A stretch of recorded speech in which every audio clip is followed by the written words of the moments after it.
Vamos a seguir en el presente video haciendo una introducción al pensamiento de los sofistas. Ya habíamos visto cómo Pericles se preocupó por desarrollar en Atenas el centro cultural y político de la Hélade. Pero Pericles también es consciente de que el más grave peligro de la democracia, el cual es mayor aún que la misma pobreza económica, se encuentra en la penuria del espíritu, se encuentra en la pobreza del espíritu. ¿Y qué es pobreza de espíritu? Ignorancia. O sea que el mayor riesgo para una democracia está en la ignorancia del pueblo, porque en últimas el pueblo no sabe qué hacer con el poder. Entonces, tal situación, dice Pericles, hace totalmente imposible, hace totalmente inviable cualquier intento de participación del pueblo en la vida pública. Es más, Pericles dice con contundencia la siguiente frase: todos somos buenos para decidir en los asuntos del Estado, aunque no todos sean capaces de hacer propuestas. Y en la vida política lo importante no es el derecho, sino el deber. Y el deber es gobernar. Y para gobernar hay que proponer. Y proponer exige una formación para la vida política. Muy pronto se sintió, por lo tanto, la necesidad de un nuevo modelo de educación, modelo que estuviera ajustado a estos nuevos ideales que se habían desarrollado en la polis de Atena. Como en otros casos, no hubo más remedio que imitar el modelo de la vieja nobleza, pero abierto ahora a todos los ciudadanos. Una educación que no solamente era del cuerpo, sino que también era del espíritu. En la democracia ateniense, el poder está en manos del pueblo, pero la misma traducción del término demos es totalmente ambiguo y muchas veces se confunde el demos, el pueblo, con el plebos o la plebe, y no es lo mismo el pueblo que la plebe. La plebe tiene un carácter despectivo.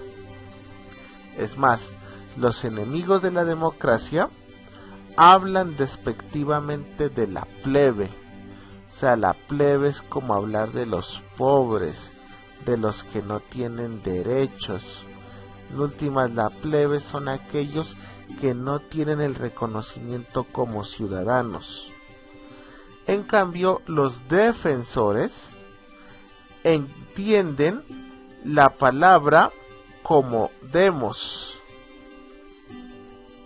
y exaltan como tal la alta dignidad que tiene el pueblo a la hora de gobernarse. Para muchos, el pueblo es la conciencia total que permite el gobierno de la ciudad en equidad. Y esa es justamente la tarea radical que tiene la democracia, la cual consiste en reducir a la tribu en una comunidad política y convertir a la plebe por medio de la educación en un pueblo capaz de hacerse sujeto del poder. Así lo proponen los sofistas. En los asuntos privados todos son iguales ante la ley, y las responsabilidades públicas o cargos públicos se eligen no por razones de clase, sino por los méritos personales. Esta nueva condición de vida en Atenas pues genera otra nueva manera de entender la nobleza. Para los sofistas existe una única nobleza, la cual se opone radicalmente a la nobleza de sangre. O sea, que yo gobernaba porque era hijo del rey. No, ahora el gobierno, ahora la nobleza se determina por la nobleza del espíritu. Entonces, ¿quiénes son los encargados de gobernar? Los que cultivan el espíritu. Y el único camino para lograr esa dignidad y nobleza es a partir de la formación, es a partir de la educación, en cuya fuerza ilimitada comenzaban a creer los griegos, fundados en los principios filosóficos de la racionalidad. Entonces, para los griegos, la razón es el eje fundamental que debe guiar al gobernante. Pero la racionalidad es un asunto que todos los hombres lo tienen. Por lo tanto, al poder deberán llegar los mejores de esos hombres. El anterior contexto descrito marca una necesidad de formación, pero es una formación para la vida democrática, para el ejercicio del poder como tal. Los sofistas lo entienden de manera excepcional y ven desde este contexto la manera privilegiada para insertarse en el modelo de vida de los atenienses. Ellos se presentan a los atenienses como los maestros que podían guiarlos y en general permitirles a los ciudadanos atenienses alcanzar los puestos de gobierno que la sociedad democrática necesita. Por lo tanto, los sofistas se van a convertir en los filósofos más importantes de su momento y tienen algunas ventajas o características fundamentales, ¿no? Y es que los sofistas no son griegos, por lo tanto eran extranjeros, llegados a Atenas. Por eso los sofistas no podían ocupar cargos públicos, porque alguien diría, si son tan buenos para hablar, ¿por qué se dedican a formar a otros y por qué ellos no optan por los cargos públicos? Fundamentalmente por eso, porque al ser extranjeros no eran ciudadanos atenienses y al no ser ciudadanos no se puede participar del gobierno de la ciudad. Y eran personas conocedoras o personas que habían acumulado un gran conocimiento.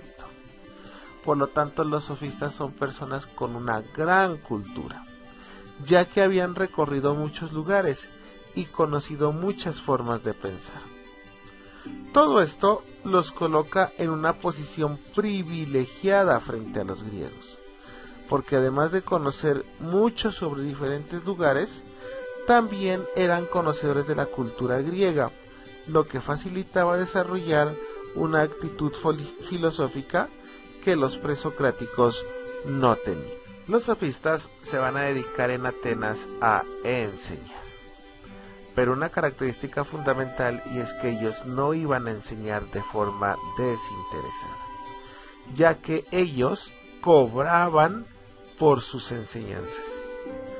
Por lo tanto, los sofistas ven en la filosofía un medio para ganarse la vida. Los sofistas, si se quieren, podemos llamarlos los primeros profesores remunerados de la historia. Y no se puede olvidar que los sofistas como tal no pretendían educar a la plebe. Ellos persiguen la educación de los dirigentes como tal.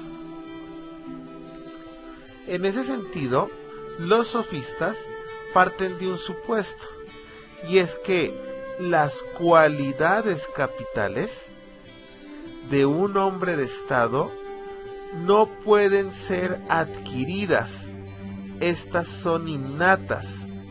La capacidad de gobernar, la capacidad de proyectar,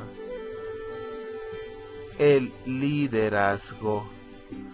Estas cualidades no se ganan, se nacen con ellas.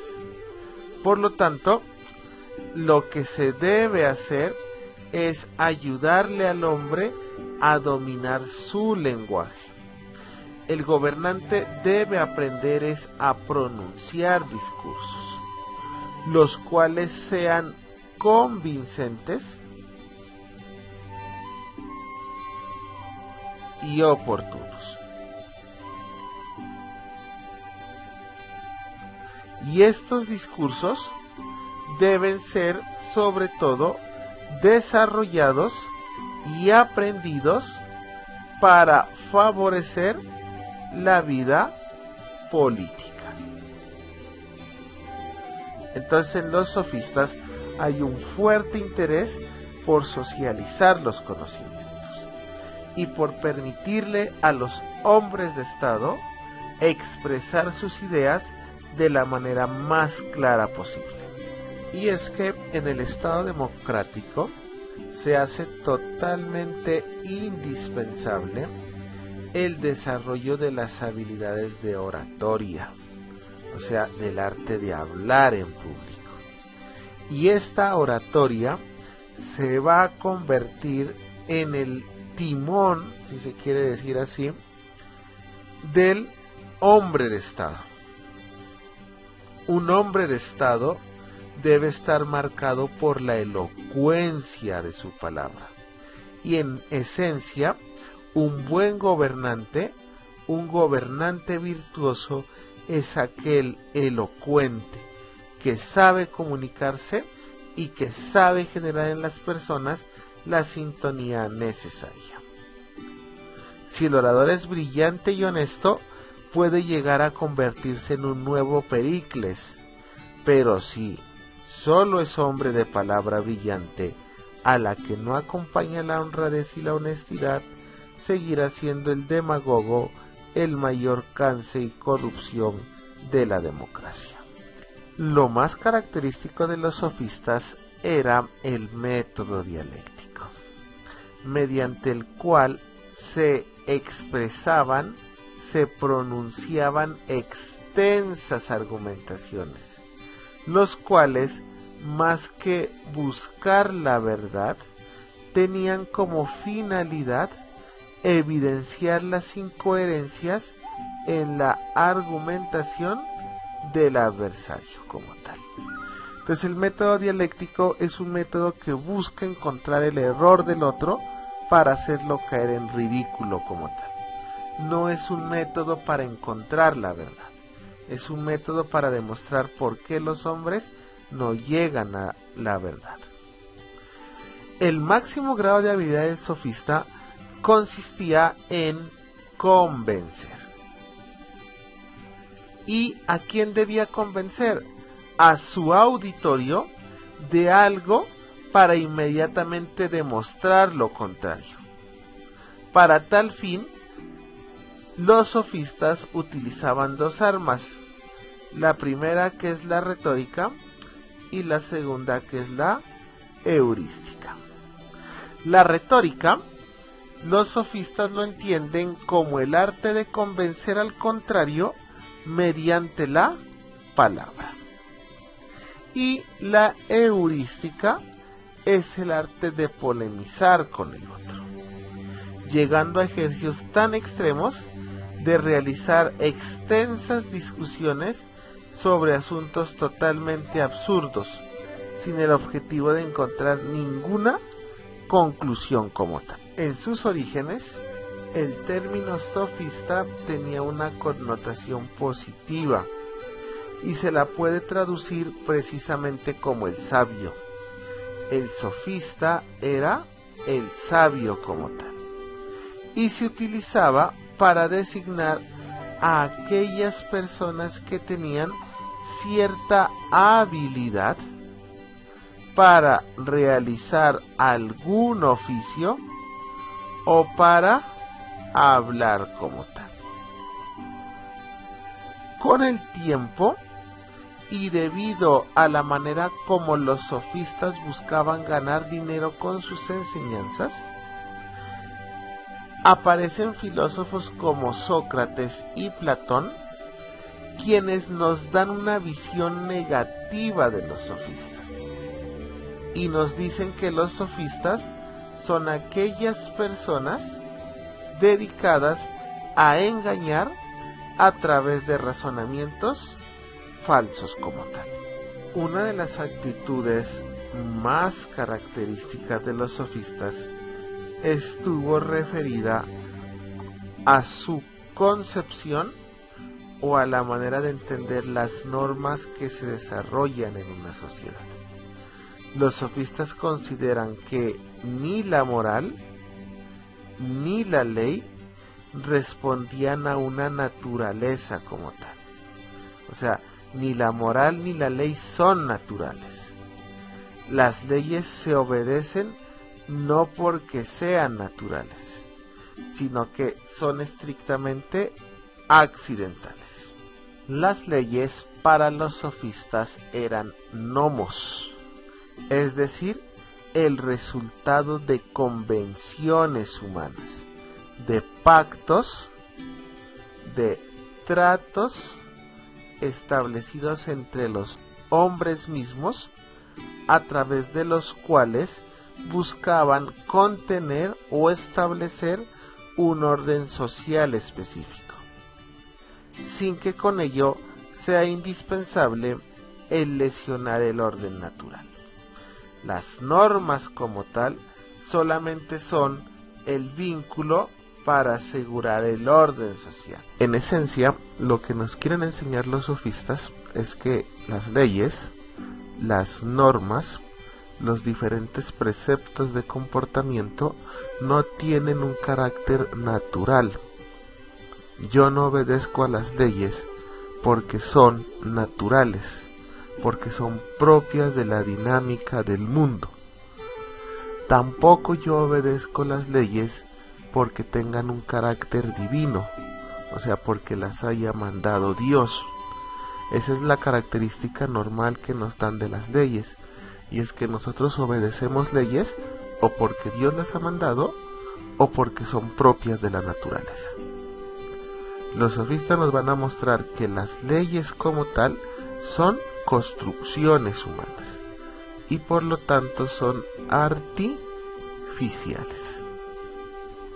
No tienen un carácter natural.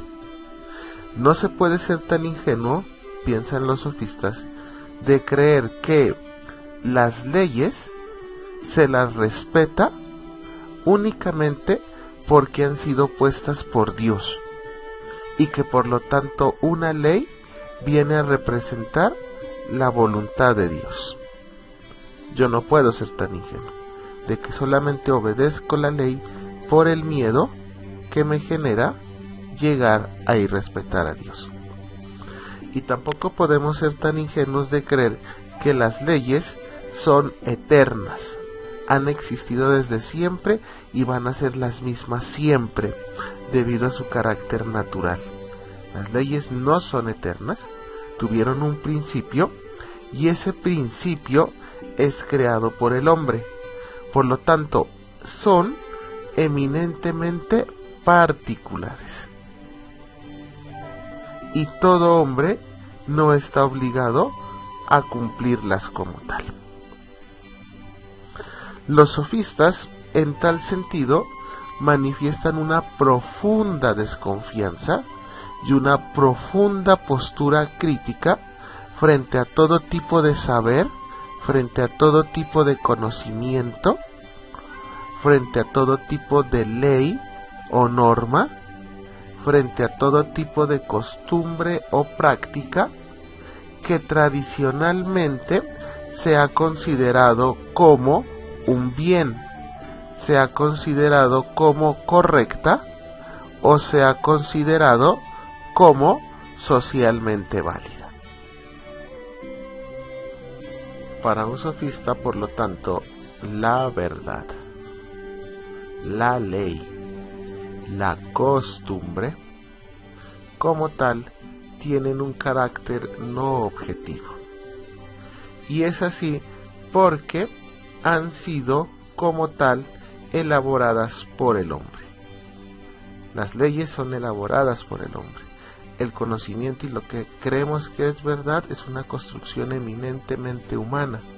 Por lo tanto, al ser elaboradas por el hombre, dejan de ser objetivas y se convierten en criterios totalmente subjetivos. Tanto es así que las leyes, las verdades y las costumbres no tienen un carácter universal, debido a que las leyes esconden los intereses, ojo ahí, de quienes las han desarrollado. Por lo tanto, son estrictamente particulares. Y en ese sentido, no puedo pretender yo que las leyes tengan un carácter universal. Las leyes, piensan los sofistas, siempre serán particulares. Y eso es importante a la hora de juzgar un comportamiento, porque no todos compartimos las mismas reglas. Lo que en algún grupo es un bien, en otro puede ser un mal. No porque la ley esté equivocada, sino porque cuando la ley fue elaborada, tenía un interés distinto en cierto grupo social que en otros grupos. Nosotros encontramos una gran cantidad de sofistas. La razón principal es que, como era un oficio muy bien remunerado, muchos extranjeros llegaron a Atenas buscando sobrevivir con este oficio. Pero si nosotros nos situamos en la guerra del Peloponeso como tal, podríamos establecer una división de los sofistas. Y podríamos dividir a los sofistas en dos grupos. Un primer grupo de sofistas, que son aquellos que aparecen antes de la guerra del Peloponeso, los cuales se interesan sobre todo por realizar un estudio, por realizar una investigación sobre la legitimidad, en otras palabras, sobre la validez de las leyes.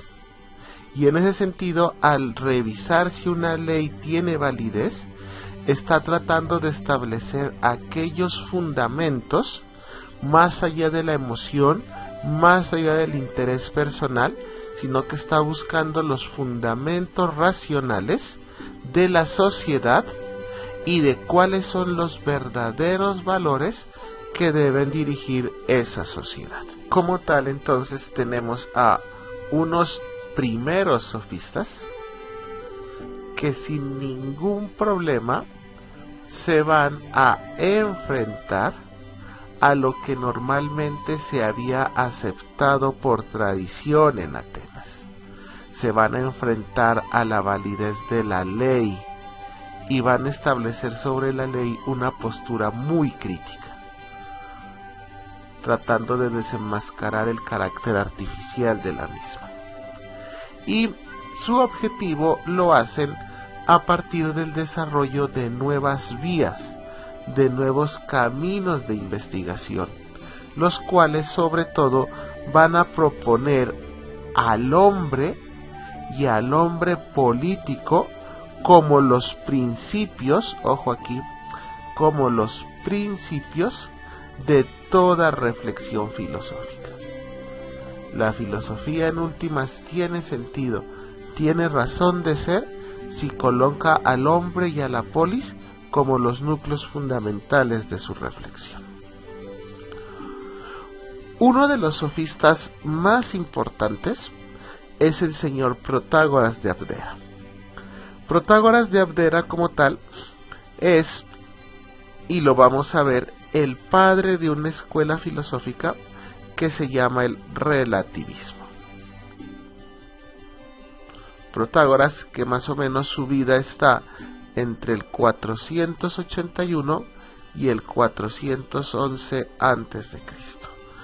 Protágoras va a defender que no existen conocimientos universales, que todo tiene una validez particular. ¿Y cómo hago para determinar la validez de una cosa? Pues con esta frase: el hombre es la medida de todas las cosas, de las que son en cuanto son y de las que no son en cuanto que no son. Lo vamos a estudiar, solamente lo enunciamos. Otro de los grandes filósofos que vamos a estudiar nosotros es a Gorgias. Gorgias, que se ubica entre el 483 y el 375 antes de Cristo, aproximadamente. Hay unos datos que difieren en algunos documentos, pero esta es la postura como más aceptada. Y con Gorgias aparece la postura extrema al relativismo propuesto por Protágoras, que es el escepticismo. El escepticismo como tal lo que entiende es que el hombre no puede llegar a la verdad. Y para eso Gorgias, para explicar su escepticismo, desarrolla sus famosas 3 tesis. Primero, nada existe. Segunda tesis: si algo existiera, no podría ser conocido. Y tercera tesis: si pudiera ser conocido, no podría ser comunicado. También lo vamos a estudiar, lo enunciamos como tal. Otro sofista de esta primera generación es Pródico de Queos, que se ubica más o menos en el año 465 al 395 antes de Cristo. Pródico como tal nace en el poblado de Yulis, en la isla Egea de Queos, que queda en el mar Egeo, por eso de ahí su apellido, por la isla de la cual es originario. Como tal, Pródico es más joven que Protágoras y pocos años menor que Sócrates. Es más, murió algo después de Sócrates. Y viajó a Atenas, por eso es conocido como embajador de Queos. Como tal, nosotros no tenemos una obra, no tenemos ningún escrito sobre Pródico, y todo lo que conocemos es a través de citas. Por tanto, lo que más se conoce de él son sus frases, y una de sus frases más conocidas es esta, ¿no?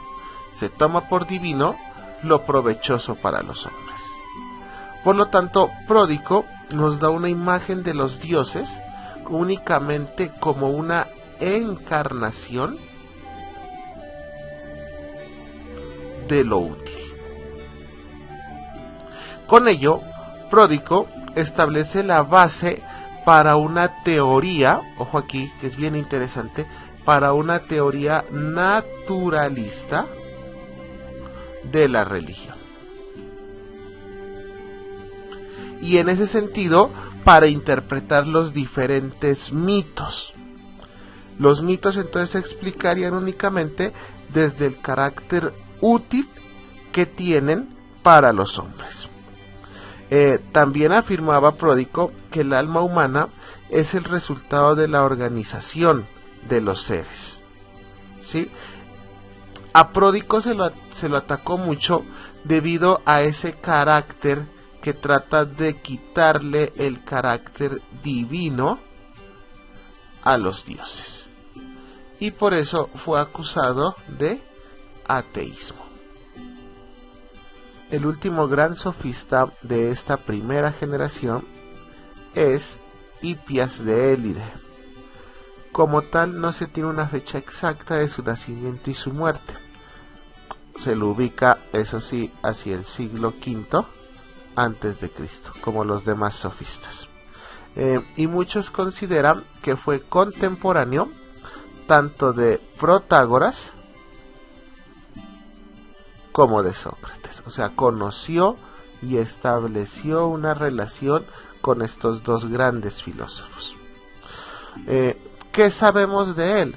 Lo que sabemos de él lo tenemos gracias a los escritos de Platón. En los escritos de Platón, Hipias aparece en 2 diálogos como tal. Uno titulado Hipias Mayor y el otro titulado Hipias Menor.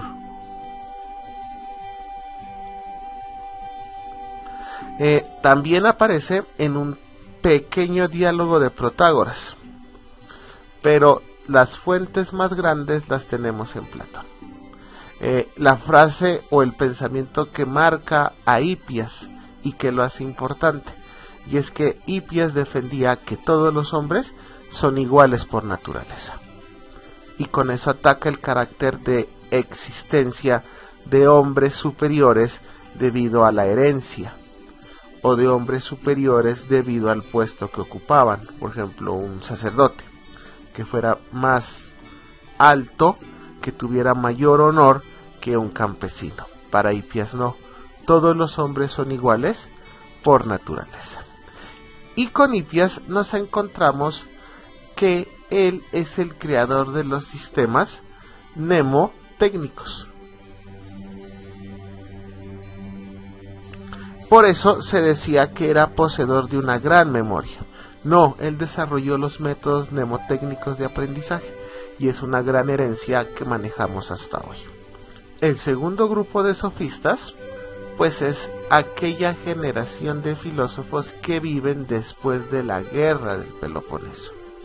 Y como el interés es diferente y el contexto social es distinto, también va a cambiar la manera de percibir la filosofía. Ellos están más centrados en conseguir el triunfo en los debates. Aquí aparece un grupo de sofistas más preocupados por la oratoria y la retórica que por alcanzar la verdad. A estos sofistas lo que les interesaba era el método para convencer al otro de su verdad, así su verdad estuviera equivocada. Pero lo importante ya no se encuentra en la verdad, sino en la capacidad que tienen los hombres de imponer su verdad a otros como tal. Uno de los grandes sofistas de esta segunda generación es Trasímaco, y lo ubicamos aproximadamente entre el año 59 al año 400 a.C. Y su frase lo dice todo, ¿no? Lo justo no es otra cosa que lo que le conviene al más fuerte. En ese sentido, Trasímaco sostiene que lo justo es en realidad la imposición de los gobernantes. Uno cree que hace lo justo, pero no es lo justo, sino lo que otros, los poderosos, nos obligan a hacer. ¿Para qué? Para que ellos mismos se beneficien como tal. Por lo tanto, Trasímaco niega la posibilidad de que la justicia tenga un carácter trascendente, sino que la justicia es el medio del que se vale el que manda para obtener provecho del que obedece. A partir de eso, Trasímaco va a entender que todo hombre, como tal, y en su concepción antropológica, el hombre es interpretado como un ser esencialmente egoísta. Nadie hace el bien para los demás, todos buscamos nuestro bien individual. ¿Y por qué? Fundamentalmente porque todos los hombres están movidos por el poder. Todos tenemos una sed de poder. Es más, admite que hay personas justas que se someten de forma pasiva a intereses ajenos, pero los considera eternos perdedores de todas las interacciones humanas. Buscan ser buenos, pero lo que terminan siendo es explotados por los que tienen el poder. Y por último, Trasímaco genera un concepto, el concepto de derecho natural, a partir del cual afirma que la naturaleza y la ley son totalmente opuestas. No debería ser así. pero lo son. Y por lo tanto, Trasímaco defiende la ley natural del más fuerte. Por naturaleza se prima o se premia al más fuerte. En cambio, las leyes artificiales lo que hacen es proteger a los más débiles. La teoría de la fuerza alcanza su formulación más descarada convertida en ley. El individuo no usa su fuerza en beneficio de la ciudad, sino en su propio provecho. Por lo tanto, los hombres por naturaleza están dotados para luchar por ser más fuertes. El problema es que las leyes privilegian en muchos casos a los más débiles. Antifonte también corresponde a esta segunda generación de sofistas y lo vamos a ubicar entre el 480 y el 411 a.C. Sigue un poco la reflexión de los sofistas anteriormente vistos, y para Antifonte lo natural es lo útil y lo convencional es lo circunstancial. Por lo tanto, Antifonte consideró que toda ley como tal es una simple convención, es un simple pacto que fue creado por los hombres y por lo tanto tiene un carácter eminentemente artificial. La ley es una convención humana artificial, la cual muchas veces es contraria a la propia naturaleza y por lo tanto resulta perjudicial.